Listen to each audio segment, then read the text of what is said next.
guys, today we're going to install a Ring doorbell camera, and it is wired. It is not one of the wireless ones, so it's going to take a little bit of installation and somewhat of some electrical work. Let's get started. Let's go ahead and open our box and see what we have inside. Ring wired doorbell camera. We have our quick start guide, we have our user guide, and our important product information. We also have our hardware that we'll be using to affix the Ring doorbell camera, and then also a little device that we'll be using in our Ring bell to connect the two. And we also have a little handy tool here that we will probably use at some point to affix the screws that came with the hardware. First thing you want to do is locate your electrical panel. Mine is here in the garage, and you want to make sure that you power down your doorbell.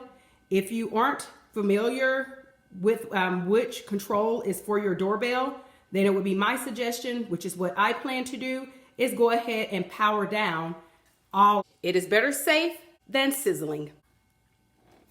We've shut down the main power. However, we want to make sure that there isn't any power at all going to our doorbell before we open it up and start playing with the electricity. So we will just go ahead and test our doorbell by ringing it a couple of times. If you don't hear anything, then you know that you have shut off the power to the doorbell. Okay, now locate your doorbell chime. Mine is located in my stairwell. Yours could be in a similar place or a different place. If you're having trouble locating your doorbell chime, and that is going to be the bell sound that you hear when your doorbell is activated, have someone press your doorbell while you walk around the house until you locate where the sound is coming from.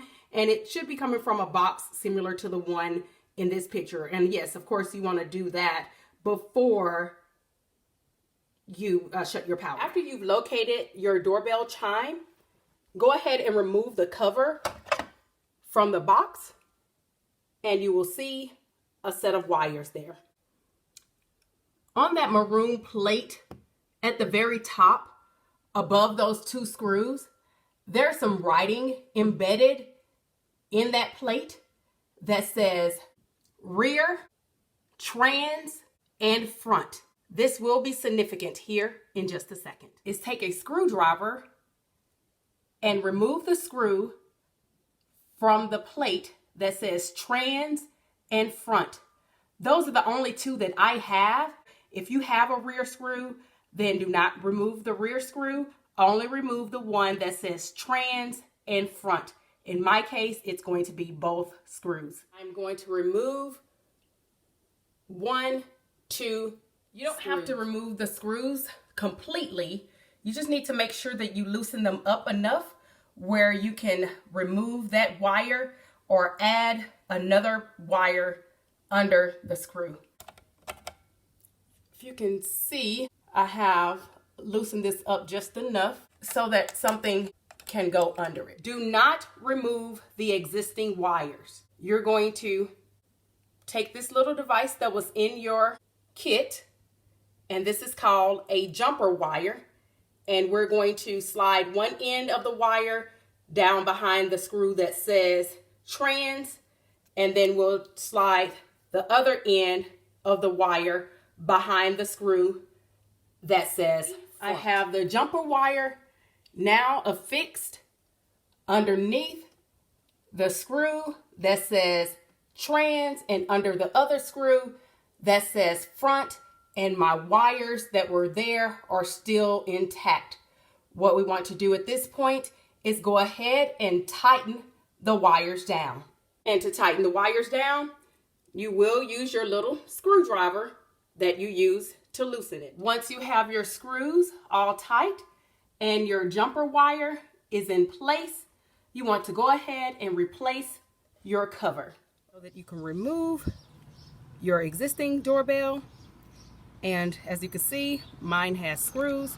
So what I will do is just go ahead and unscrew it, and make sure you're very careful when you're doing this, not to allow your wires to fall backwards into the wall, because you will need those here in just a bit.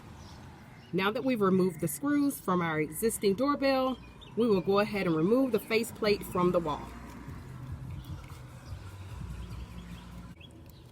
And as you can see, there are additional screws that are on the inside securing the wires in place. So we will go ahead and remove those. And again, we will use our screwdriver to remove those. So now that we have removed the faceplate and disconnected it, and we see that our wires are here. So we are ready to go ahead and move forward with installing our Ring wired doorbell. And so your Ring bell probably has some plastic on it.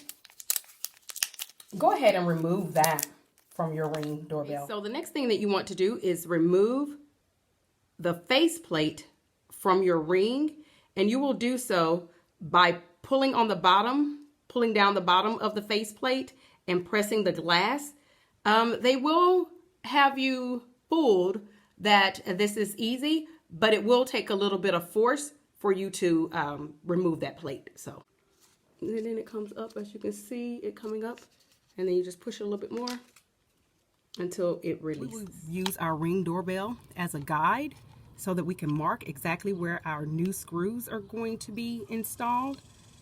So what you would need to do is lay your Ring doorbell flat against your wall and use something that's thin and narrow, a pen, a pencil, something that's really small. A screwdriver is what I'm actually going to use because that's what will fit through that hole so that I can make a mark or a scratch on the wall and know where I need to drill in my anchor screws. I have my mark here, and I'm going to maintain one of the existing screws, so I didn't need to mark at the bottom. That will be a perfect fit. So now what we would need to do is go ahead and connect our wires to the screws that are on the back of our Ring. And just like we did inside in the Ring chime, we will go ahead and slide these wires around the screws, and then we will go ahead and tighten. So now your wires are affixed to the back of your Ring, and you want to try to push your wires as much as possible back into the wall so that your Ring bell can lay flat against the wall. We can go ahead and turn our electricity back on, back out to your electrical box, and just flip the switch to turn your power back on. So now that we've turned our power back on, we can see that it is a success because our Ring is rolling around, charging up, blinking. So we will now just go ahead and drill our bit in here. We don't have to worry about drilling one here because we're just going to use the existing. Once you have your hole drilled in your brick on the mark that you made where you will screw in your Ring doorbell, you can go ahead and insert your anchor bracket. So once you have your anchor in, you want to go ahead and just kind of press that in and make sure that it is in as far as you've drilled your hole. If you need to, you can go ahead and either tap it with a hammer, or you can put your screw in there and then screw it around a little bit, but you want to make sure that it is secure. Once you've done that, you can go ahead and push the wires back in the wall as far as you possibly can. And then what you would do is align your holes with where you've inserted your anchors, and you will go ahead and screw your Ring doorbell into your wall with the long skinny screws that came with your kit. So now that you have secured your Ring onto your wall, and make sure that it is secure, and then we're going to affix the faceplate that we removed from the Ring, and there is a hole at the bottom of that faceplate that you will use the little blue device tool to secure in once you put the cover on.